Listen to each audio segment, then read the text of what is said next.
नमस्ते मित्रों, मेरा नाम नीतीश यादव है और आज हम लोग पढ़ने जा रहे हैं सोल में जो एग्जाम है 4 जनवरी को UMD यानी अंडरस्टैंडिंग मेंटल डिसऑर्डर, उसके बारे में हम लोग आज स्टडी करेंगे। तो मेजरली हम आपको बता दें कि इनमें 3 यूनिट में बांटा गया है। पूरे किताब को 3 यूनिट में बांटा गया, जो कि ये बुक है। बुक को 3 यूनिट में बांटा गया। तीनों यूनिट में 2-2 चैप्टर हैं, जो कि पहला चैप्टर हम लोग आज डिस्कस करेंगे। पहला चैप्टर का जो एग्जाम ऑफ पॉइंट व्यू से जो इम्पोर्टेंस है उसके बारे में हम लोग चर्चा करेंगे। ज्यादा कुछ नहीं पढ़ेंगे, नॉर्मल जो चीजें टॉपिक जो एग्जाम के पॉइंट ऑफ व्यू से इम्पोर्टेंट है उसके बारे में हम लोग पढ़ेंगे। तो चलिए हम लोग आज देखते हैं। पहला चैप्टर का नाम जो है सो डायग्नोसिस एंड क्लासिफिकेशन है।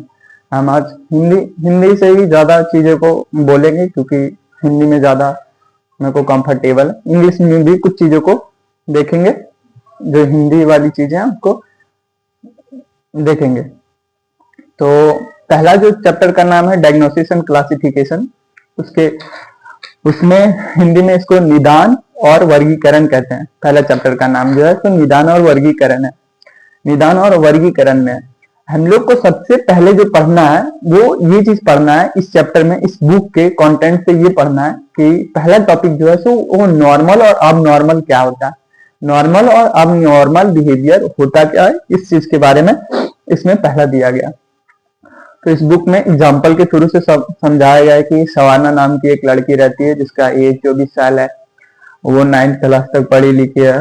उसमें एक छोटी सी बीमारी होती है। छोटी सी बीमारी कह सकते हैं, वो OCD होती है। नॉर्मल हम लोग और UMD के और भी चैप्टर में पढ़ेंगे तो उसमें पता चल जाएगा कि उसमें OCD का सिम्टम्स होते हैं। तो लेकिन हम किसी इंसान को ऐसे कैसे कह सकते हैं कि उसमें OCD है, किसी को भी कैसे कह सकते हैं। उसके लिए कुछ इंडिकेटर्स होते हैं कि उसको अब नॉर्मल कह दिया जाएगा, तो उसके लिए कुछ इंडिकेटर्स हैं। आज हम उसके बारे में चर्चा करेंगे। उस लड़की में क्या होता है कि उसको साफ सफाई रहना बहुत ज्यादा पसंद होता है। साफ सफाई रहना बहुत पसंद होता है। वो ये सोचती है कि जब मैं बेंच पे बैठती हूँ तो मेरा कपड़ा गंदा हो जाता है, ऐसा ये सोचती है। उनके दिमाग में भ्रम ये हो जाता है कि जब भी मैं बैठती हूँ बेंच पे तब हमारा कपड़ा गंदा हो जाता है, और वो बार बार कपड़े को बदलते रहती है। ये चीज होता है उनमें। चलिए हम लोग देखते हैं कि किसी को भी कोई एक चीज से हम किसी भी इंसान को नहीं कह सकते कि वो अब नॉर्मल है। उसके लिए कुछ चीजें दी गई है इस बुक में। तो 7 इंडिकेटर्स दिए गए हैं इसमें। हम एक एक करके देखते हैं। चलिए देखते हैं। सबसे पहले इस चीज का हम आसानी से देखेंगे कि पहला जो इंडिकेटर है वो है पीड़ा या कष्ट। हिंदी में पीड़ा या कष्ट, यानी कष्ट या पीड़ा। उसको इंग्लिश में डिस्ट्रेस कह सकते हैं या सैडनेस कह सकते हैं। समझ में आ रहा? अब आगे देखते हैं। कोई व्यक्ति जब बहुत ज्यादा लगातार दुखी में रहता है, कोई बहुत ज्यादा परेशानी में है, तो कह सकते हैं कि उसको कष्ट और पीड़ा है। उदाहरण के थ्रू से समझते हैं।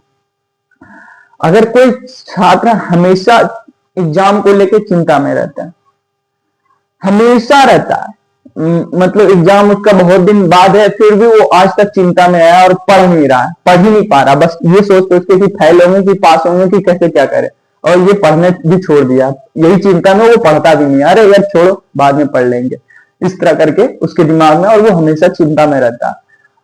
और एक एग्जाम्पल कि कल मेरा एग्जाम है और आज मेरे को चिंता हो रहा है, तो ये नॉर्मल है। और जो हमेशा चिंता बना है ये अब नॉर्मल है। यानी हमारे अंदर हमको अपने आप को कोसने का, मतलब अपने आप को ब्लेम करने का ये चीज होते हैं। इसको मतलब मैं क्या ही कहूं भाई, मेरे साथ हमेशा गलत होता है, हमेशा पीड़ा में रहता हूं मैं, तो इसको अब नॉर्मल कहा जा सकता है। एक संकेत है, किसी भी एक संकेत से किसी भी इंसान को नहीं कह सकते कि वो अब नॉर्मल बिहेवियर को दर्शा रहा। दूसरा संकेत को चलते हैं, जिसको मैल एडेप्टेंस कहते हैं, जिसको इंग्लिश में मैल एडेप्टेंस कहते हैं, और अनुकूलनशीलता की कमी कहते हैं। हिंदी में अनुकूलनशीलता की कमी कहते हैं। इसमें क्या होता है, नॉर्मल लोग का व्यवहार चेंज हो जाता है, रिश्ते खराब होने लगते हैं, पढ़ाई में मन नहीं लगता, काम में मन नहीं लगता। उदाहरण के थ्रू से हम समझेंगे।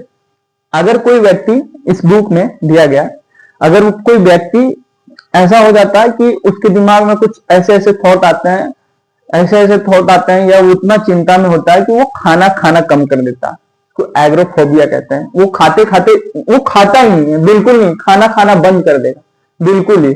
और वो इतना खाना खाना बंद कर देता है कि उसको हॉस्पिटल में एडमिट करना पड़ जाता है, वो इतना कमजोर हो जाता है। और इसको एनोरॉक्सिया कहते हैं, एनोरॉक्सिया। इस बीमारी का नाम है एनोरेक्सिया, जिसमें खाना खाना बंद कर देते हैं लोग, लास्ट में उसको हॉस्पिटल एडमिट किया जा सकता है। तो ये एक असामान्य बिहेवियर है, जो कि खाना ही खाना बंद कर दिया। हम जब तक इतना पतला दुबले हो गए कि खाना ही खाना बंद कर दिया, लास्ट में हमको हॉस्पिटल में एडमिट करना पड़ गया, इसको एनोरेक्सिया कहते हैं। लेकिन अगर हम यही करें, नॉर्मल क्या हो सकता है इसके, ये तो अब नॉर्मल हो गया। नॉर्मल ये हो सकता है कि हम अपने डाइटिंग के लिए, किसी का वेट ज्यादा है तो वो डाइटिंग के लिए खाना कम करते हैं, तो ये नॉर्मल है, जस्ट लाइक नॉर्मल। और तीसरा तीसरा तीसरा इंडिकेटर जो है, अब नॉर्मल्स का तीसरा इंडिकेटर जो है सो एस्थेटिकल डिविएंस है, जिसको साइंटिफिक विचलन कहते हैं। साइंटिफिक विचलन कहते हैं मतलब ये है कि किसी इंसान में एक यूनिक क्या कहते हैं, यूनिक चीजें होती है उसमें, यूनिक चीजें, जस्ट लाइक किसी एक में वो चीज हो सकती है, दुर्लभ दुर्लभ या औसत से अलग हो सकता है वो। यानी सामान्य व्यक्ति, जो कि सबका दिमाग है, आईक्यू लेवल सबका सेम, मतलब किसी का आईक्यू लेवल बहुत ज्यादा हो सकता है या किसी का एक आईक्यू लेवल बहुत कम हो सकता है। तो ये चीज दिखाती है साइंटिफिक विचलन को, एस्थेटिकल डेविएंस को दिखाती है। चौथा संकेत है सामाजिक मानदंडों का उल्लंघन, violence of norms. Violence of norms यानी सोशल नॉर्म्स। तो क्या होता है इसमें कि समाज के कुछ नियम होते हैं, रूल्स होते हैं, समाज सोसाइटी के कुछ रूल्स होते हैं, नियम होते हैं, तो नैतिक होता है, इसके खिलाफ जाना नहीं चाहिए। इस संकेत से अगर कोई इसके खिलाफ जाता है, दैट्स मीन्स वो अब नॉर्मल बिहेवियर है। जैसे चोरी करना, हिंसा करना, बच्चों को मार देना, छोटे बच्चे हैं उसको मार देना, कुआं में ढकेल देना, या किसी चीज में भी, तो ये जो हो गया सो मेरा सामाजिक मानदंडों का उल्लंघन हो गया, यानी सोशल नॉर्म्स हो गया, यानी वायलेंस ऑफ सोशल नॉर्म्स हो गया। 4 इंडिकेटर्स बता गया। अब बोला जाए कि इसमें अब नॉर्मल क्या है। नॉर्मल ये है कि हम ट्रैफिक लाइट को तोड़ते हैं, तो ये नॉर्मल चीजें हैं, इसमें हम सामाजिक रूलों को नहीं तोड़ रहे हैं, ये नॉर्मल हो गया। अब सोशल डिस्कम्फर्ट देखते हैं, ठीक ना, जिसको मेरे से इंग्लिश उच्चारण जो है सो अच्छे से नहीं हो पाएगी, तो इसका मतलब ये नहीं है कि कुछ उल्टा सीधा करें। मेरे से इंग्लिश उच्चारण नहीं, क्योंकि मैं हिंदी का छात्र हूँ, हिंदी का स्टूडेंट हूँ, इसीलिए। तो हमारे यहाँ 5वां इंडिकेटर जो है सो सामाजिक असुविधा है। सामाजिक असुविधा का मतलब है दूसरों को असहज पहुंचाना, दूसरों को असहज पहुंचाना। यानी एक एग्जाम्पल जो बुक में दिया गया कि एक खाली थिएटर है, मॉल हॉल गए हैं देखने मूवी, वो पूरा खाली थिएटर है, कोई आदमी आके और मेरे बगल में आके बैठ गया, तो भाई ये सामाजिक असुविधा है। और हम, वो अजनबी है, हम उसको जान भी नहीं रहे, जस्ट लाइक हम उसको जान भी नहीं रहे और वो मेरे पास आके बैठ गया और हमको अजीब फील होने लगा, तो ये किसी को अजीब डिस्कम्फर्ट फील करवाना ही सामाजिक असुविधा हो गया।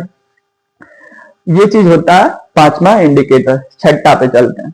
6ठा है अप्रत्याशित या विचित्रता, यानी इरेशनलिटी और अनप्रिडिक्टेबिलिटी, ठीक ना, ये चीज होते हैं 6ठा।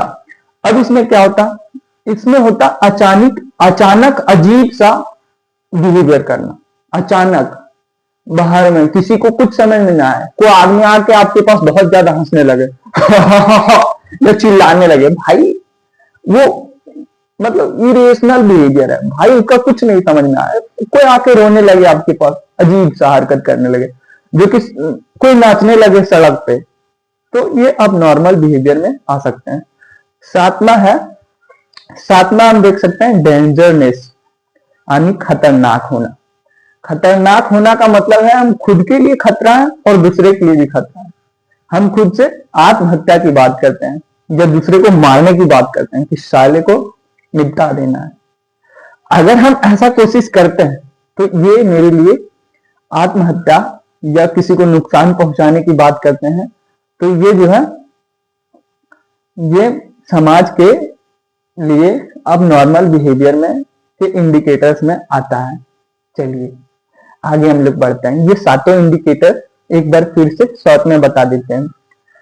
पहला है पीड़ा या कष्ट, दूसरा है अनुकूलनशीलता में कमी जिसको मैल एडप्टेंस कहते हैं, पहला डिसस्ट्रेस कहते हैं, दूसरा मैल एडप्टेंस, तीसरा है सांख्यिकीय विचलन जिसको स्टैटिकल डिविएंस कहते हैं, चौथा है सामाजिक मानदंडों का उल्लंघन जिसको सोशल वायलेंस ऑफ नॉर्म्स कहते हैं, पांचवा है सोशल डिस्कम्फर्ट जिसको सामाजिक असुविधा कहते हैं, छठा इरेशनलिटी जो कि है, सातवां है खतरा जो कि डेंजर है। आगे देखेंगे हम लोग। ये देख लिए। अगला चीज जो है हमारे चैप्टर में वो ये आता है कि क्लासिफिकेशन जो है वो कैसे करते हैं। मेंटल डिसऑर्डर का क्लासिफिकेशन क्यों आवश्यकता थी, क्या जरूरी था कि हम मेंटल डिसऑर्डर को क्यों करते हैं। मेंटल डिसऑर्डर का वर्गीकरण, वर्गीकरण का मतलब हो गया हम इसको क्यों भागों में बांटते हैं, क्लासिफिकेशन क्यों करते हैं। तो देखिए किसी भी चीज को विज्ञान में जो है सो व्यवस्थित करने के लिए यानी अलग अलग करने के लिए जरूरी होती है, चीजों को समझने के लिए जरूरी होती है कि हम उसको क्लासिफिकेशन करें, वर्गीकरण करें। विज्ञान में चीजों को यानी साइंस में ये चीजों को अलग अलग करना, क्लासिफिकेशन करना, वर्गीकरण करना जरूरी होता है। इसमें वर्गीकरण करने के लिए, मानसिक विकारों को वर्गीकृत करने के लिए दो तीन चीजें जरूरी है, क्योंकि अगर हम किसी चीज को क्लासिफिकेशन करेंगे तभी हम उसके बारे में हमें समझने में आसानी होगी, हमें अंडरस्टैंडिंग में आसानी होगी। दूसरा, हम रिसर्च कर सकते हैं उसके बारे में, हम उसको डायग्नोसिस कर सकते हैं, उपचार कर सकते हैं, निदान, उपचार, लक्ष्य उसके बारे में समझने में आसानी होगी, हम उसके बारे में शोध कर सकते हैं, उपचार कर सकते हैं। ये सब चीजें हैं जो कि अगर हम क्लासिफिकेशन करेंगे तो ये चीजें आवश्यक है वर्गीकरण में। अगर हम करते हैं तो इसका ये फायदा है। इसमें एक उदाहरण से समझते हैं कि क्यों वर्गीकरण करना जरूरी है और क्यों नहीं करना जरूरी है। उदाहरण खतरनाक है। अगर हम किसी इंसान को देखते हैं कि शराब पी रहा है, शराब पे निर्भर है, और सीजोफ्रेनिया भी एक इंसान को है। सीजोफ्रेनिया एक बीमारी होता है जो कि दिमाग के कुछ भाग जो है सो कुछ हो जाते हैं, उसके पार्ट्स में कुछ होते हैं, कुछ भी दिखता है, उससे फंक्शन में गड़बड़ होती है। और कोई आदमी शराब का एडिक्शन है यानी नशे का एडिक्शन है।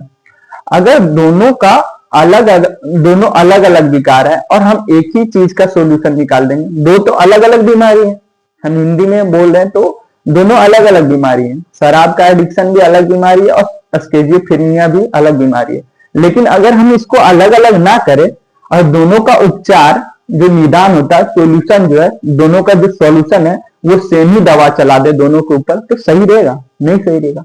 इसीलिए चीजें को बांटना होता है और उसके अनुसार से समझ पड़ती है कि इस चीज में हमको ऐसे उपचार करना चाहिए, ऐसे सॉल्यूशन निकालना चाहिए। एडिक्शन के लिए अलग चीजें होती है, ओसीडी के लिए अलग चीजें होती है। ये चीज हो सकता है वर्गीकरण करेंगे तो इसकी आवश्यकता होती है। अब वर्गीकरण के तीन प्रकार हैं। हम वर्गीकरण मानसिक मेंटल डिसऑर्डर के वर्गीकरण का तीन प्रकार है। पहला तो है श्रेणीबद्ध दृष्टिकोण, जो कि हिंदी में है श्रेणीबद्ध दृष्टिकोण, जिसको स्पष्ट दृष्टिकोण भी कहते हैं। लेकिन अगर ये इंग्लिश में देखें तो इसको कैटेगरिकल अप्रोच कहते हैं। कैटेगरिकल अप्रोच जो है तो बुक के अनुसार से डीएसएम के द्वारा उपयोग किया गया। अब बोलिएगा डीएसएम क्या है? तो डीएसएम एक बुक है या नियम कानून है जो कि एपीए द्वारा बनाया गया है, जो कि इसको बनाया है। ये इसमें एक नियम है, इसमें कानून लिखे हुए हैं, नियम कानून लिखे हुए हैं मानसिक बिहेवियर और मानसिक डिसऑर्डर का, सिर्फ मेंटल डिसऑर्डर का सिर्फ इसमें सारी चीजें लिखे गई है।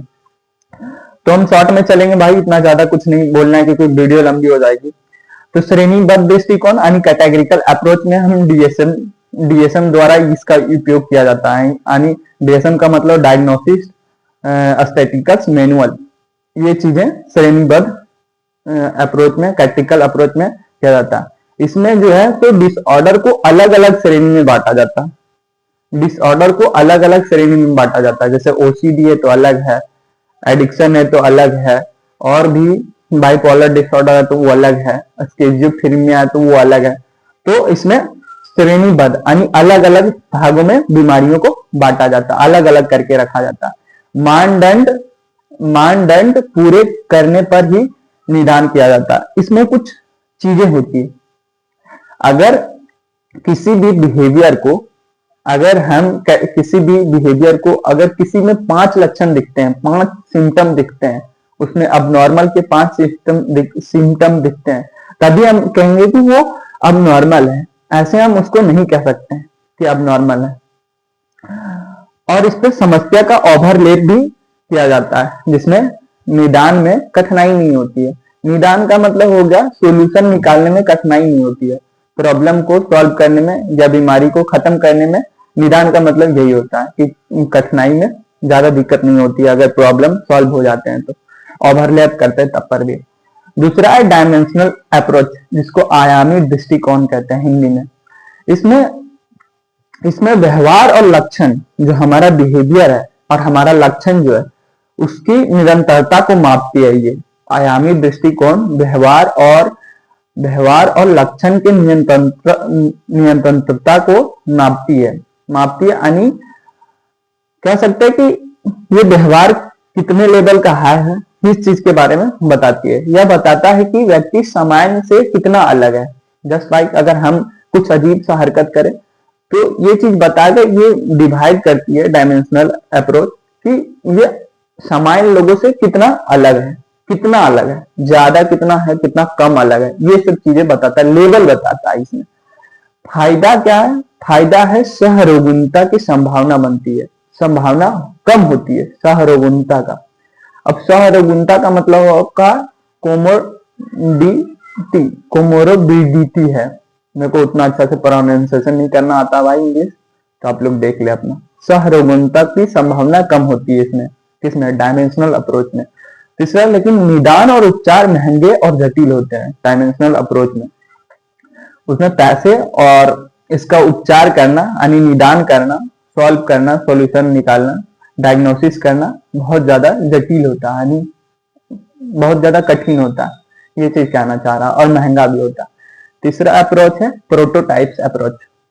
प्रोटोटाइप दृष्टिकोण, इसमें किसी विकार की मुख्य विशेषता तय की जाती है। यदि व्यक्ति में अधिकांश लक्षण मौजूद हो तो उसे उस श्रेणी में रखा जाता है।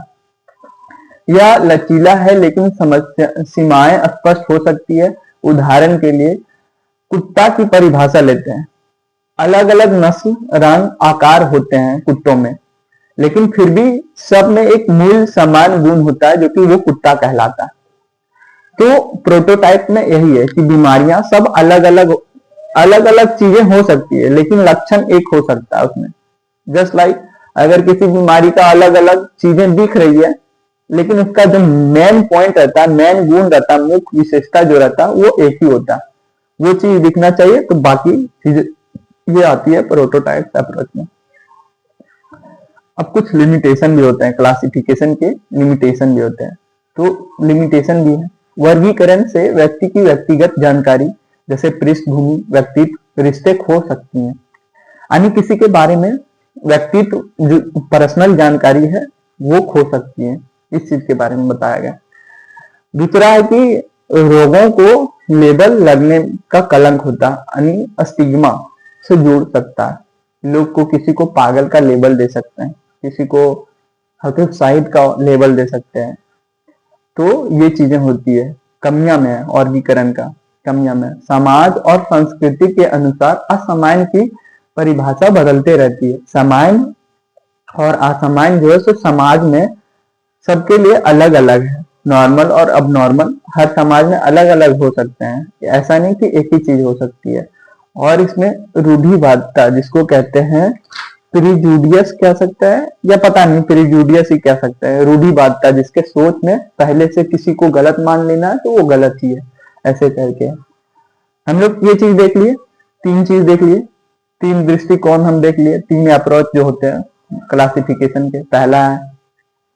पहला है कैटेगरिकल अप्रोच, दूसरा डायमेंशनल अप्रोच, तीसरा है प्रोटोटाइप्स। 3 चीज देख लिए। अब आगे चलते हैं। तीनों में पहला अगर देखें कैटेगरिकल अप्रोच में, वो डीएसएम द्वारा आधारित है। स्पष्ट श्रेणी में बांटा जाता है, उसको अलग अलग श्रेणी में सारे बीमारियों को बांटा जाता है। डायमेंशनल में देखें तो निरंतरता को मापती है, यानी कोई सामान्य व्यक्ति जो है सो कोई व्यक्ति जो है सो कितना असामान्य है, कितना अबनॉर्मल है, इस चीज के बारे में बांटता है, इस चीज के बारे में जानकारी देता है डायमेंशनल। तीसरा प्रोटोटाइप है, जो कि मुख्य लक्षण पर मेन जो ये होता है, मेन जो लक्षण होता है उस पे वो आधारित होता है। ये 3 कमियां जो है तो व्यक्ति में जानकारी खो देना होता है, किसी के बारे में स्टडी कर रहे तो उसका पर्सनल जो डिटेल्स है वो खो जाते हैं, कलंक लग जाता है, अन्य स्टिग्मा, और सांस्कृतिक भिन्नता अलग अलग होती है, सारे के लिए अलग अलग हो सकते हैं असामान्य का भाग। अब देखेंगे अगला चीज जो है सो मानसिक विकार के निदान संबंधित सांख्यिकी विकास, यानी हम लोग अब देखेंगे डीएसएम का डेवलपमेंट, डीएसएम कैसे विकास करता है, पहले चैप्टर में पढ़ना है, टॉपिक वाइज से हम पढ़ रहे हैं, कोई दिक्कत नहीं। डीएसएम कैसे विकास करता है इसके बारे में हम लोग जानेंगे। तो इसका देखते हैं कि मानसिक, हिंदी में इसको कहते हैं मानसिक विकार के निदान संबंधी सांख्यिकी मैनुअल का विकास, ये चीज देखते हैं। अब देखते हैं पृष्ठभूमि से। मानसिक विकार को समझने और वर्गीकृत करने के लिए औपचारिक प्रणाली की जरूरत थी, यानी औपचारिक प्रणाली को इंग्लिश में तो हमको नहीं पता, लेकिन किसी भी चीज को करने के लिए एक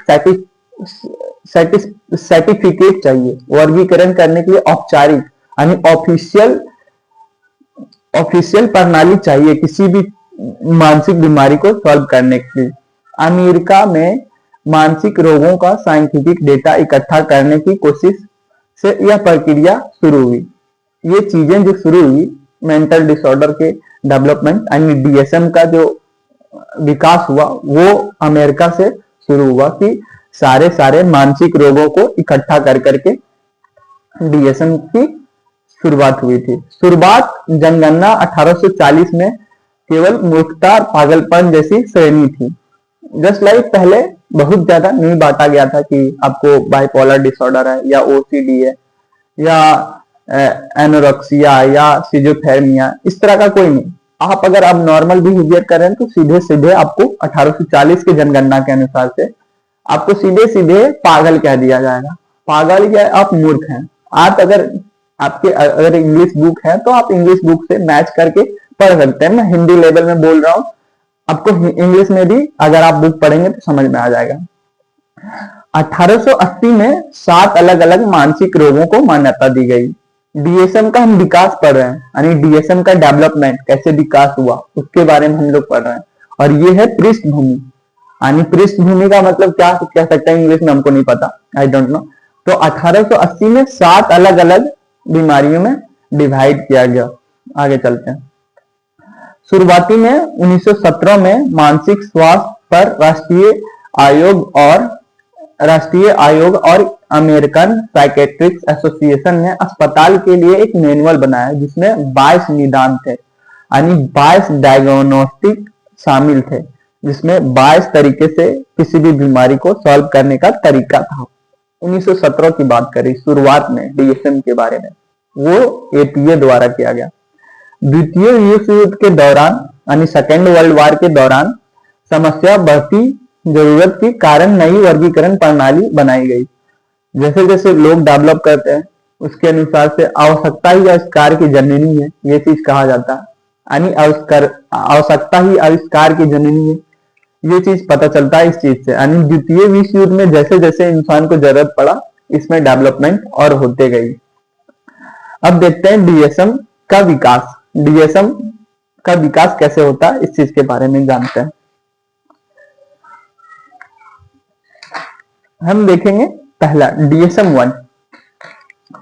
DSM-1 जो है सो DSM-1 1952 में इसका स्टार्ट हुआ, जो कि diagnostic statistical manual of mental disorder प्रकाशित हुआ, यानी इसको DSM को ये कहते हैं, diagnostic statistical manual of mental disorder.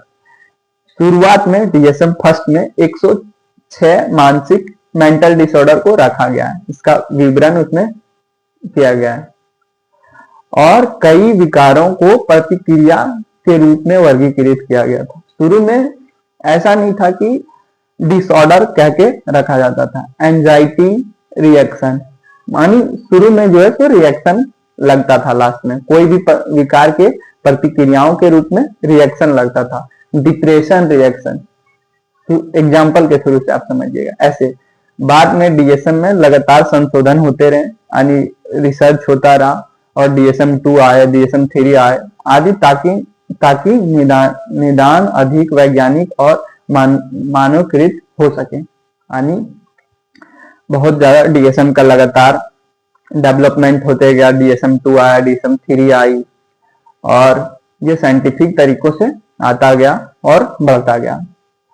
अब हम लोग देख सकते हैं और भी डीएसएम 3 को भी देख सकते हैं।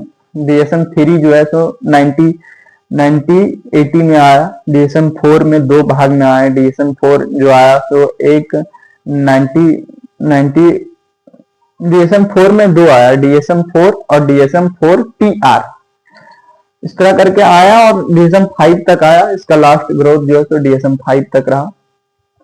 अब हम लोग थोड़ा सा इसका महत्व देख लेते हैं कि क्या महत्व था। डीएसएम 5 तक हुए और डीएसएम 4 जो है सो 1994 में आया और डीएसएम 4 टीआर था वो 200 में आया और डीएसएम 5 जो थे वो 213 में आया। और ये जो अप्रोच है तो सिर्फ मेंटल डिसऑर्डर पे ही था। सारा चीज उसमें जो डीएसएम में लिखा गया था वो मेंटल डिसऑर्डर के बारे में ही विवरण दिया गया था, यानी कह सकते हैं उसके बारे में लिखा गया था। उसका विकार को दूर करना सोल्यूशन भी दिया गया था, तो बीमारी का नाम भी था और अलग अलग थे। हम अगर देखें तो इसका महत्व क्या है, तो डीएसएम में मानसिक विकार के निदान को मानकीकृत किया गया। इससे डॉक्टर और शोधकर्ताओं को एक साझा भाषा मिल सकती है। यानी डीएसएम के तरीके में, इस बुक में, डीएसएम एक बुक का है, मैनुअल है मान के चलते हैं, तो इसमें हम समझ सकते हैं, डॉक्टर और शोधकर्ता जो है तो समझ सकता है कि इसको ये बीमारी है, भाषा में आसानी हुई।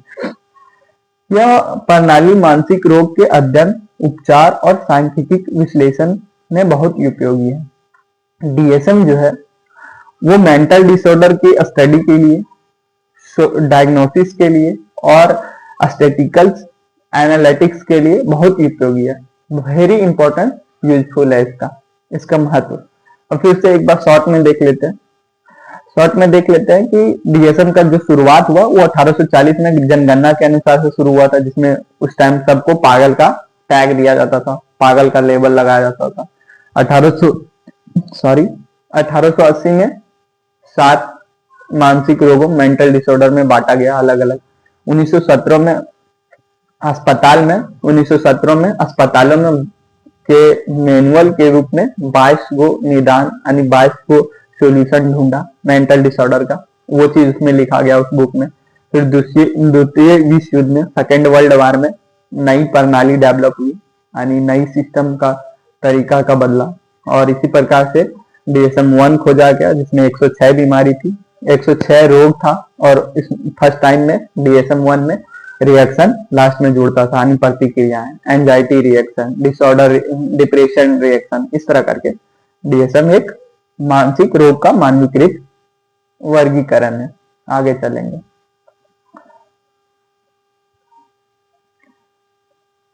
देखिए एक बार फिर से हम चाहेंगे कि डीएसएम का शॉर्ट में हम लोग डीएसएम का